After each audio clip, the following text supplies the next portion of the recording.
प्यारे दोस्तों, आज आप लोगों के बीच एक और टॉपिक लेकर के आए हैं जिसका नाम है रासायनिक संघटन के आधार पर पदार्थों का वर्गीकरण।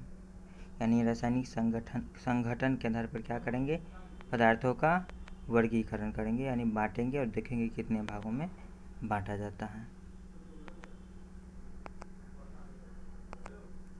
रासायनिक संघटन के आधार पर अगर बांटेंगे तो पदार्थों को 3 भागों में बांटा गया। कितने भाग में? 3 भागों में बांटा गया है। पहला क्या है? तत्व, यौगिक और मिश्रण। यानी 3 भागों में बांटा गया। प्रत्येक पर बारी बारी से चर्चा करेंगे। तो पहले चर्चा करते हैं तत्व पर कि तत्व किसे कहते हैं। तो तत्व क्या है? केवल एक ही प्रकार के परमाणु से मिलकर बनने वाले पदार्थ को क्या कहते हैं? तत्व कहते हैं। केवल एक ही प्रकार के परमाणु से मिलकर बनने वाले पदार्थ को क्या कहते हैं? तत्व कहते हैं। इस चीज़ को ध्यान में रखना है। तत्व पदार्थ का वह मूल रूप है जिसे रासायनिक अभिक्रिया के द्वारा भी अन्य भागों में विभाजित नहीं किया जा सकता है। इस चीज़ को ध्यान में रखना है। भू प्रॉपर्टी पर तत्वों का मुख्य स्रोत है। इसमें सबसे अधिक मात्रा में एल्यूमीनियम नामक धातु पाया जाता है। इसके बाद पृथ्वी पर पाए जाने वाले अधिकांश तत्व क्या है? धातु प्रकृति के होते हैं। जब तत्व का विभाजन करेंगे तब देखेंगे धातु प्रकृति क्या होता है। फिर बारी बारी से चर्चा भी करेंगे। तो तत्व के प्रकार, यानी जो तत्व है वो उसको कितने भागों में बांटा गया है? तो 3 भागों में बांटा गया है। जो हम देख लेते हैं 3 भाग क्या है। तत्व के जो 3 भाग हैं, धातु, अधातु और उपधातु, यानी तत्वों को भी 3 भागों में वर्गीकृत किया गया है। उसमें पहला है क्या? धातु। पहला क्या है? धातु। दूसरा है, पहला है धातु, दूसरा है अधातु और तीसरा उपधातु है। इस चीज़ को ध्यान में रखना है। धातु जो है वे तत्व जो विद्युत और ऊष्मा के सुचालक होते हैं और प्रायः क्या होते हैं? ठोस होते हैं। उसे क्या कहते हैं? धातु कहते हैं। यानी कोई भी तत्व विद्युत और ऊष्मा का सुचालक होगा और प्रायः ठोस होगा, उसको किस में काउंट करेंगे? तो धातु में काउंट करेंगे। इसी को ध्यान में रखना है। धातु के कुछ न कुछ गुण होंगे। यह स्वाभाविक है, जैसे इंसान है, हम जेंट्स है तो मेरा भी कुछ गुण होगा। दाढ़ी होता है, उसको जेंट्स कहते हैं। यानी इस टाइप का कुछ न कुछ गुण होता है। तो धातु के भी गुण होंगे। धातु के मुख्यतः गुण जो है उस पर बारी बारी से चर्चा करेंगे। ये क्या होता है? चमकीला होता है। चमकीला कैसा? तो चांदी जैसा सफ़ेदी अथवा सोने जैसा पीलापन। जैसे सोने में पीलापन होता है, चांदी में क्या होता है?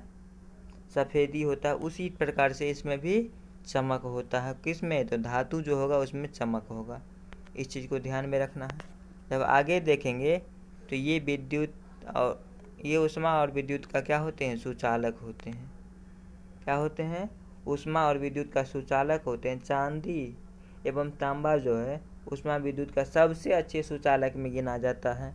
इसीलिए जो वायर के रूप में प्रयोग करते हैं, यानी बिजली का पोल से अपने घर तक लाइन जो खींचते हैं तो उसमें जो तार का प्रयोग किया जाता है अक्सर तांबा का तार होता है। यानी तांबा जो होता है विद्युत का बहुत अच्छे सुचालक होते हैं। वैसे चांदी भी होते हैं, लेकिन चांदी थोड़ा क्या है? महंगा पड़ जाता है। इसलिए तांबा का वायर बनाया जाता है और उसके द्वारा बिजली की एक स्थान से दूसरे स्थान तक अपने घर में ले जाने का काम करते हैं। इस चीज़ को ध्यान में रखना है। जब आगे देखेंगे तो ये तन्य होते हैं। क्या होते हैं? ये तन्य होते हैं। और सोना सबसे अधिक तन्यता प्रदान करता है। यानी सोना में जब तक तांबा का मिश्रण नहीं होगा, कॉपर का मिश्रण नहीं होगा, तब तक उसका कोई आकार नहीं दिया जा सकता। यानी वो चूर चूर हो जाएगा। इसलिए उसको कोई गहने के आकार में प्रयोग में लाने के लिए उसमें तांबा का मिश्रण किया जाता है। इस चीज़ को ध्यान में रखना। इसलिए कहा जाता है कि ये तन्य होता है। सोना सबसे ज़्यादा तन्य होता है।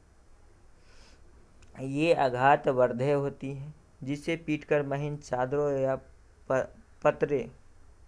पत्थर में क्या कर सकता है, ढाला जा सकता है। सोना और चांदी सबसे अधिक आघातपूर्ण होता है। इसमें क्या होते हैं, इसमें मिश्रण करके पीट कर एक तो अलग शेप दे सकते हैं, अलग आकार दे सकते हैं। इसके बाद जब देखें, सामान्यतः धातु क्या होते हैं, कठोर होते हैं, लेकिन इसके कुछ न कुछ अपवाद भी हैं। यानी एक दो धातु ऐसे हैं जो कठोर नहीं होते हैं, जैसे सोडियम और पोटेशियम मुलायम होते हैं। क्या होते हैं, मुलायम होता है, जिसे चाकू से भी नहीं काट सकते हैं, आसानी से कटेगा लेकिन बहुत ही मुश्किल से कटेगा। इस चीज़ को ध्यान में रखना। तो इसके बाद जब देखेंगे तो इसके गलनांक एवं क्वथनांक क्या होते हैं, ऊंचे होते हैं। इस चीज़ को भी ध्यान में रखना है। इसके बाद बात करेंगे अधातु की। किसकी, अधातु। वे तत्व जो विद्युत और ऊष्मा का क्या होते हैं, कुचालक होते हैं एवं आघात वर्धेयता और तन्यता के गुण नहीं पाए जाते हैं, वो क्या कहलाते हैं, अधातु कहलाते हैं। क्या कहलाते हैं, अधातु कहलाते हैं। जैसे हम धातु में देखे थे, उसमें जो होता है, उसमें जो तत्व वही तत्व होता है जो ऊष्मा और विद्युत का सुचालक होता है। लेकिन अधातु में जब देखेंगे तो जो ऊष्मा और विद्युत का कुचालक होता है उसे अधातु में काउंट करेंगे। जो आघात वर्धीयता और तन्यता के गुण जिसमें पाया जाता है उसको धातु में काउंट करते हैं, जिसमें नहीं पाया जाता उसे अधातु में काउंट करेंगे। यानी दोनों का अंतर भी लिख सकते हैं इस प्रकार से। इसका जो एग्जाम्पल देखेंगे तो हाइड्रोजन, ऑक्सीजन, आयोडीन, कार्बन, हीरा, graphite, bromine, chlorine, phosphorus, sulphur इत्यादि क्या है, अधातु के उदाहरण हैं।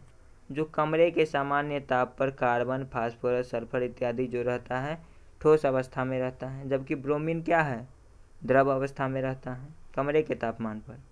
हाइड्रोजन, ऑक्सीजन क्या है, गैसीय अवस्था में रहता है। ऐसे हम कह सकते हैं कि अधातु जो भी होता है वो तीनों अवस्था में रहता है, ठोस अवस्था में भी रहता है, द्रव अवस्था में भी रहता है और गैसीय अवस्था में भी रहता है। लेकिन इसमें कुछ ना कुछ अपवादें हैं, जिसको देखेंगे। अपवाद क्या है, ये जो हीरा और ग्रेफाइट है इसके गुणधर्म पर जब चर्चा करेंगे तो अब बात दिखाई देगा। तो आइए चर्चा करते हैं गुणधर्म पर। अधातु का गुण क्या होता है, अधातु में क्या क्या पाए जाते हैं, क्या क्या रहेगा उसमें, तब उसको अधातु कह सकते हैं। तो ये विभिन्न रंग के होते हैं। ये कोई ज़रूरी है चमकीला होगा कि सफ़ेद होगा कि एक ही रंग का होगा, सो नहीं है, ये विभिन्न रंग का होता है। ये ऊष्मा और विद्युत का क्या होते हैं, कुचालक होते हैं। यानी इससे ऊष्मा या विद्युत की धारा प्रभावित नहीं होती है। लेकिन कार्बन के दो अपरूप, यानी कार्बन के ही अपरूप है हीरा और ग्रेफाइट। तो ग्रेफाइट में हीरा और ग्रेफाइट जो होता है उसमें जब देखेंगे तो ग्रेफाइट में विद्युत का सुचालक होता है। यानी ग्रेफाइट का जब तार बनाया जाता है तो एक साइड से अगर तार लपेट दिया जाए दूसरे साइड से छुआ जाए तो करंट मारता है, यानी ये विद्युत का सुचालक होता है। जबकि जो अधातु होते हैं वो विद्युत का कुचालक होते हैं। तो ये क्या है, अपवाद में गिनेंगे। फिर हीरा क्या है, विद्युत का कुचालक होता है। हीरा जहाँ विद्युत का कुचालक होता है वही ग्रेफाइट क्या होता है, सुचालक होता है। इस चीज़ को ध्यान में रखेंगे। अधातु धातु के समान चमकीला, आघात वर्धेयता, तन्य एवं प्रतिध्वनिपूर्ण नहीं होते हैं। अपवाद में आयोडीन की सतह को छोड़कर, क्योंकि आयोडीन जो होता है चमकीला होता है। इस चीज़ को ध्यान में रखेंगे। इसमें देखेंगे तो गलनांक एवं क्वथनांक सामान्यतः निम्न स्तर से होते हैं। यानी गलता भी धीरे है और जमता भी धीरे है। यानी गलनांक एवं क्वथनांक क्या है, निम्न स्तर पर होता है। इस चीज़ को भी ध्यान में रखेंगे। ये क्या है, धातु के गुणधर्म। इसके बाद ये क्या होता है, ये सामान्यतः मुलायम यानी मृदु होते हैं। अब बात स्वरूप कार्बन का अपरूप हीरा अत्यंत कठोर होते हैं। इस चीज़ को अगर छोड़ दिया जाए धातु में तो कार्बन को छोड़कर क्या जो भी अधातु होगा वो क्या होगा, मुलायम होगा। इसके बाद देखेंगे उपधातु के बारे में। किसके बारे में, उपधातु के बारे में। वे तत्व जिनमें धातु एवं अधातु दोनों के गुण पाए जाते हैं। यानी जब धातु पढ़ रहे थे तो उसका अलग गुण था, अधातु पढ़ रहे थे उसका अलग गुण था। ये उपधातु है, ये अलग किस्म का है, इसमें दोनों का गुण है। वे तत्व जिनमें धातु और अधातु दोनों का गुण पाए जाते हैं उपधातु कहलाते हैं।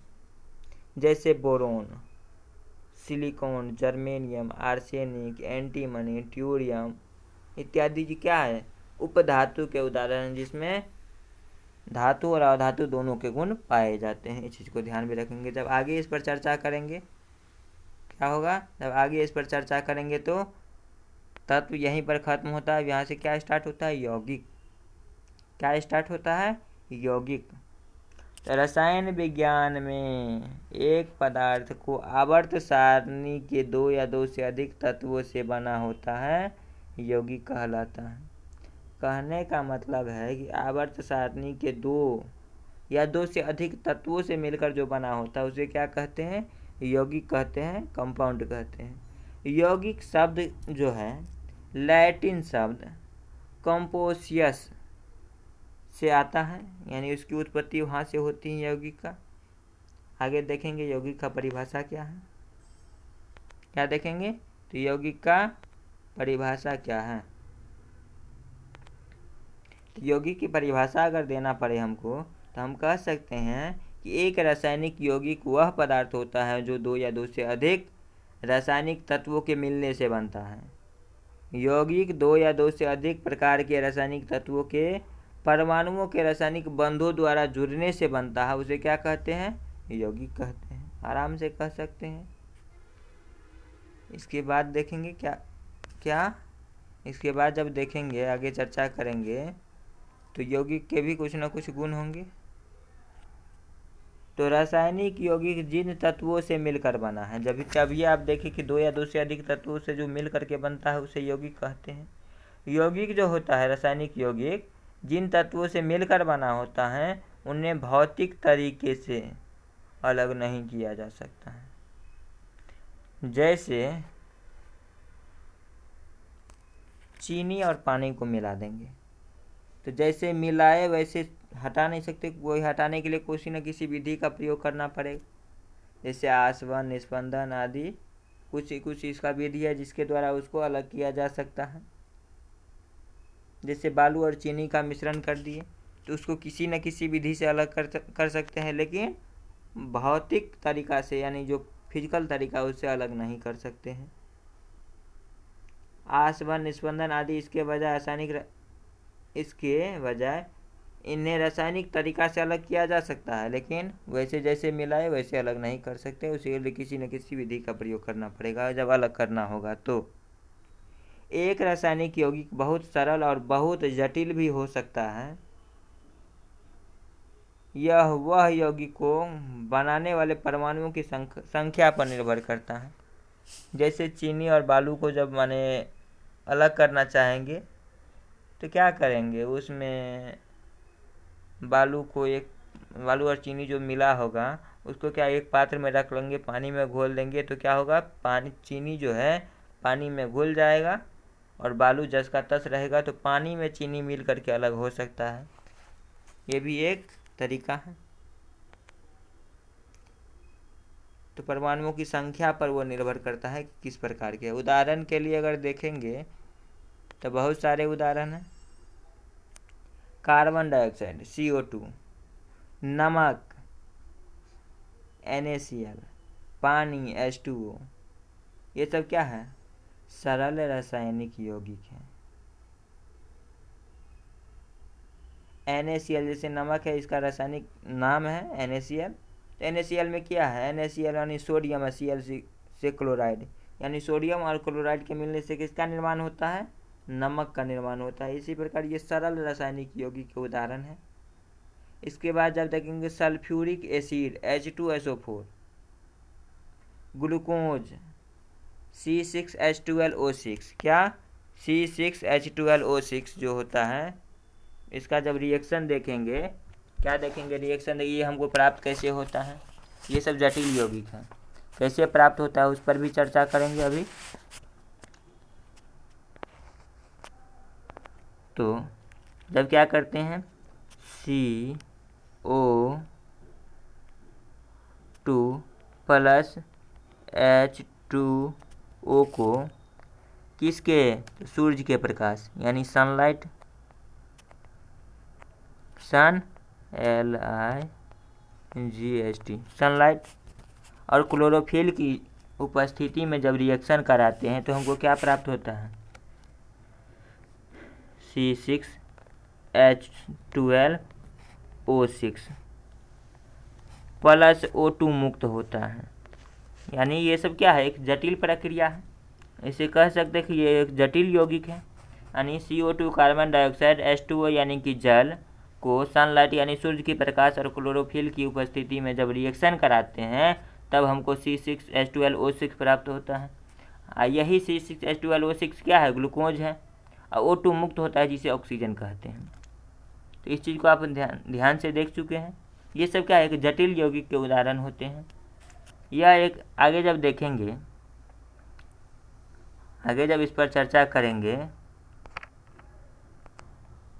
क्या करेंगे, आगे जब इस पर चर्चा करेंगे तो देख पाएंगे कि एक रासायनिक यौगिक को मिश्रण या एक मिश्र धातु नहीं कहा जा सकता है, क्योंकि इनमें मिश्रण या मिश्र धातु के घटक को भौतिक विधि द्वारा जैसे निस्पंदन, आसवन या वाष्पीकरण द्वारा अलग किया जा सकता है। इसीलिए इसको क्या कहेंगे, मिश्रण नहीं कह सकते हैं। जैसे समुद्र के पानी से क्या है, उसको वाष्पीकरण के माध्यम से क्या करते हैं, नमक को अलग किया जाता है। तो इसको क्या कहेंगे, यौगिक कह सकते हैं लेकिन मिश्रण नहीं कह सकते हैं। जब देखेंगे यौगिक कितने प्रकार के होते हैं, क्या यौगिक कितने प्रकार के होते हैं, तो देखेंगे यौगिक जो होता है मुख्य रूप से दो प्रकार के होते हैं। क्या होते हैं, दो प्रकार के होते हैं। पहला कार्बनिक यौगिक और दूसरा अकार्बनिक यौगिक। तो कार्बनिक यौगिक पर चर्चा कर रहे हैं। जिन यौगिक का मुख्य रासायनिक तत्व कार्बन होता है, यानी जिन यौगिक का मुख्य रासायनिक तत्व कार्बन होता है उसे कार्बनिक यौगिक कहते हैं। आमतौर पर यौगिक कार्बन और हाइड्रोजन के परमाणुओं के बंधन से बनता है। इसके अतिरिक्त कुछ कार्बनिक यौगिक जो है ऑक्सीजन, सल्फर और नाइट्रोजन, बोरोन, फास्फोरस आदि के साथ भी बनते हैं, लेकिन ज़्यादातर देखेंगे कार्बनिक यौगिक में तो आमतौर पर कार्बन यौगिक कार्बन और हाइड्रोजन के मिलने से बनता है। इस चीज़ को ध्यान में रखेंगे। कितने प्रकार के होते हैं, तो दो प्रकार के, कार्बनिक यौगिक और अकार्बनिक यौगिक। रसायन विज्ञान की वह शाखा, इस पर इसके बाद और भी थोड़ा विस्तृत जानकारी ले लेते हैं। रसायन विज्ञान की वह शाखा जिसमें कार्बन यौगिकों के गुणों और प्रतिक्रियाओं का जो अध्ययन किया जाता है। जैसे अभी कार्बनिक यौगिक में देखें कि क्या, तो कार्बनिक यौगिक के गुण और उनकी प्रतिक्रिया जो होता है उसका जो अध्ययन किया जाता है उसे कार्बनिक रसायन विज्ञान यानी ऑर्गेनिक केमिस्ट्री कहते हैं। ये बहुत ही महत्वपूर्ण पार्ट है। जब केमिस्ट्री को जब भी बांटे थे कितने भागों में, 8 भागों में, तभी वहाँ पर क्या आया था, एक टॉपिक कार्बनिक रसायन यानी ऑर्गेनिक केमिस्ट्री। इस पर हम इसके बारे में टॉपिक जब स्टार्ट होगा तो बारी बारी से चर्चा करेंगे, लेकिन इसका जो गुण और गुणों का एवं प्रतिक्रिया का जो अध्ययन होता है कार्बनिक रसायन विज्ञान कहलाता है। इस चीज़ को ध्यान में रखना है। कार्बनिक यौगिक जो होता है एवं उनके प्रकार जो होते हैं उस पर चर्चा करेंगे। एलिफैटिक यौगिक के अणु रैखिक और चक्रीय क्या होते हैं, रैखिक और चक्रीय आकार के होते हैं, अर्थात इनकी आकृति त्रिभुज, वर्ग, पंचकोण आदि के रूप में हो सकती है। इसमें किसी प्रकार की सुगंध यानी सेंट नहीं होता है, जैसे नमकीन नहीं होता है या मीठा नहीं होता, यानी इसमें किसी प्रकार की सुगंध नहीं पाए जाते हैं। इन यौगिक में 3 प्रकार के कार्बन बॉन्ड क्या है, 3 प्रकार के कार्बन बॉन्ड पाए जाते हैं, यानी single bond,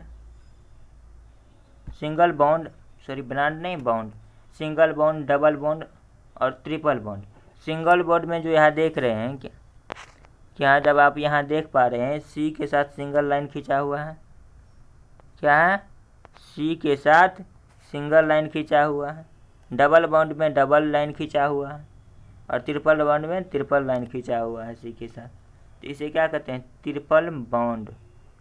ethylene, acetylene, propane, ethane, methane आदि एलिफैटिक यौगिक का प्रमुख उदाहरण में गिना जाएगा। इसके बाद जब चर्चा करेंगे आगे तो एरोमेटिक यौगिक क्या होता है, यौगिक का ही एक पार्ट से एरोमेटिक यौगिक क्या होता है, इस पर चर्चा करेंगे। तो जिसमें सुगंध पाई जाती है, जिसमें सुगंध पाई जाती है ऐसे यौगिक को वैकल्पिक रूप में से कार्बन सिंगल बॉन्ड और कार्बन कार्बन डबल बॉन्ड, ऐसे यौगिक में सिंगल बॉन्ड और डबल बॉन्ड होते हैं कार्बन कार्बन के रूप में, उसे क्या कहते हैं, क्या कहते हैं, एरोमेटिक यौगिक कहा जाता है। और ये चक्रीय यौगिक होते हैं, क्या होते हैं, चक्रीय यौगिक होते हैं। एरोमेटिक यौगिक के प्रमुख उदाहरण टॉल्यूइन और बेंजीन होता है, टॉल्यूइन और बेंजीन होता है। इस पर देखेंगे आगे, जब आगे इस पर चर्चा करेंगे तो अकार्बनिक रसायन क्या होता है।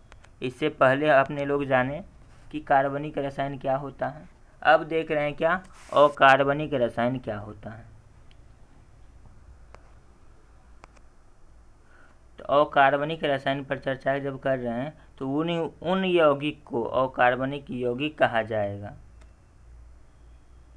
क्या, उन यौगिक को अकार्बनिक यौगिक कहा जाएगा जिनमें कार्बन प्रमुख तत्व के रूप में उपस्थित नहीं होता है।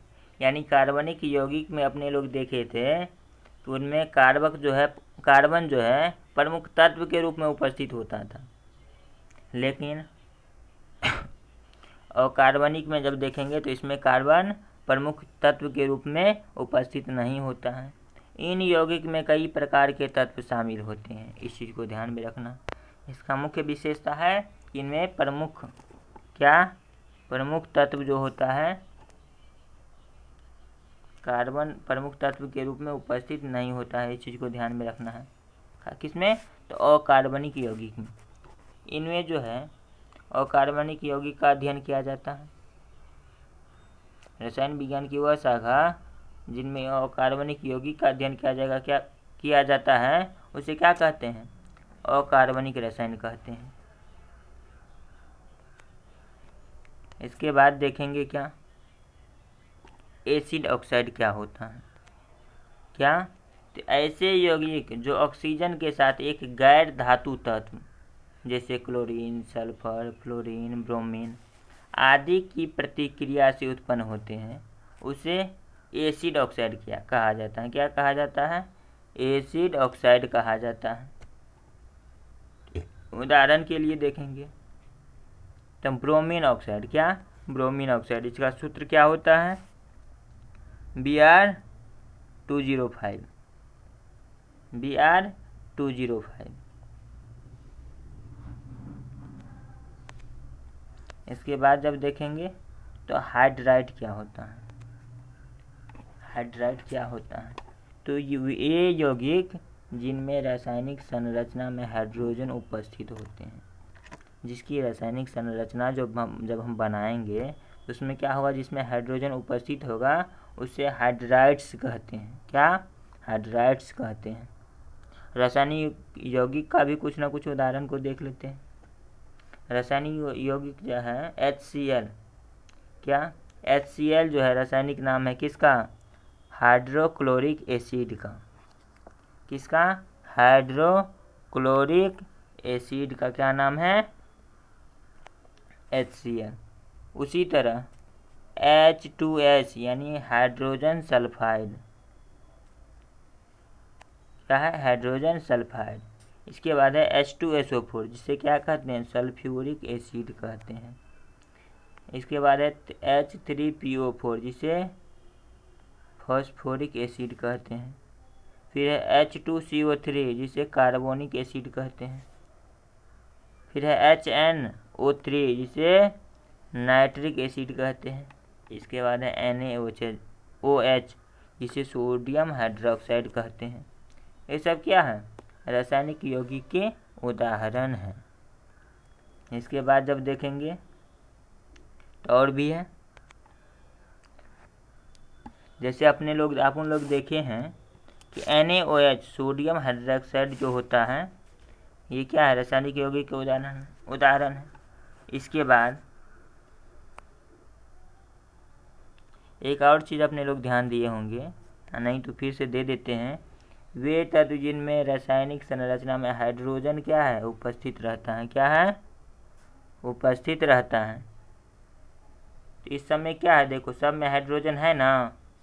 इसके बाद जब आगे चर्चा करेंगे तब पर भी इस चीज़ को ध्यान में रखेंगे। Ca कैल्शियम हाइड्रोक्साइड CaOH2, क्या CaOH2 जो है कैल्शियम हाइड्रोक्साइड। इसके बाद ferrous hydroxide FeOH2, FeOH3 ferric hydroxide, NaH sodium hydroxide. सब में हाइड्रोजन विद्यमान है वहाँ तक, लेकिन जब आगे देखेंगे तो इसमें सभी सब में क्या विद्यमान है? इस सब में हाइड्रोजन नहीं है। हाइड्रोजन रहता तो H का हाइड्रोजन का सिंबल होता है H, तो H रहता, क्योंकि Cu2O यानी cuprous oxide, CuO cupric oxide, FeO3 ferric oxide, जिसमें ऑक्साइड लगा उसमें ऑक्सीजन मौजूद है, जिसमें Cl लगा उसमें क्लोरीन मौजूद है। NaCO3 तो सोडियम बाइकार्बोनेट, क्या है? कार्बन मौजूद है। इसके बाद देखेंगे क्या दोनों में अंतर, रासायनिक यौगिक और रासायनिक तत्व में क्या अंतर होता है। क्या देखेंगे? तो रासायनिक यौगिक और रासायनिक तत्व में क्या अंतर होता है। तो प्रत्येक रासायनिक तत्व एवं विशिष्ट परमाणु से केवल उस प्रकार के परमाणु से ही मेल खाता है, अर्थात एक रासायनिक तत्व में एक ही प्रकार से अधिक परमाणु नहीं होते हैं, यानी अपने समान वाला को खोजता है सब। जबकि एक रासायनिक तत्व के परमाणु अन्य रासायनिक तत्वों के परमाणुओं के साथ जुड़कर रासायनिक यौगिक क्या करता है? बना सकते हैं। और यौगिक को रासायनिक विधियों का उपयोग करके उसे रासायनिक तत्वों में भी विभाजित कर सकते हैं। तो ये क्या था? आज का टॉपिक था, जिसमें चर्चा किए हैं किस पर? तत्व। इसके बाद यौगिक पर, फिर तत्व के पार्ट्स के बारे में जाने हैं, फिर यौगिक के पार्ट्स के बारे में जाने हैं। जैसे तत्व के पार्ट्स धातु, अधातु और उपधातु। फिर यौगिक के पार्ट के बारे में जाने हैं, जिसे अकार्बनिक रसायन, कार्बनिक रसायन। फिर ये बॉन्ड कैसे बनता है, किस में सिंगल बॉन्ड होता है, किस में डबल बॉन्ड होता है, इसके बारे में जाने। अगली क्लास में आप लोगों को क्या देंगे? तो रासायनिक संघटन के आधार पर पदार्थों का जब वर्गीकरण किए हैं, तो इसमें तो किसके बारे में जान चुके हैं? तत्व के बारे में जाने हैं, यौगिक के बारे में जाने हैं, लेकिन मिश्रण के बारे में आज नहीं जाने हैं। क्या है? मिश्रण के बारे में आज हम नहीं बता सके हैं, क्योंकि क्लास थोड़ा लंबा हो जाता। ये मिश्रण जो है, ये जो मिश्रण है, इसके बारे में आज नहीं बता सके हैं। अगली क्लास में मिश्रण के लिए एक अलग टॉपिक लेकर के आएंगे, क्योंकि इसका भी पार्ट्स बड़ा है। ठीक है, तो मिलते हैं फिर अगली टॉपिक के साथ। तब तक के लिए क्या कहें?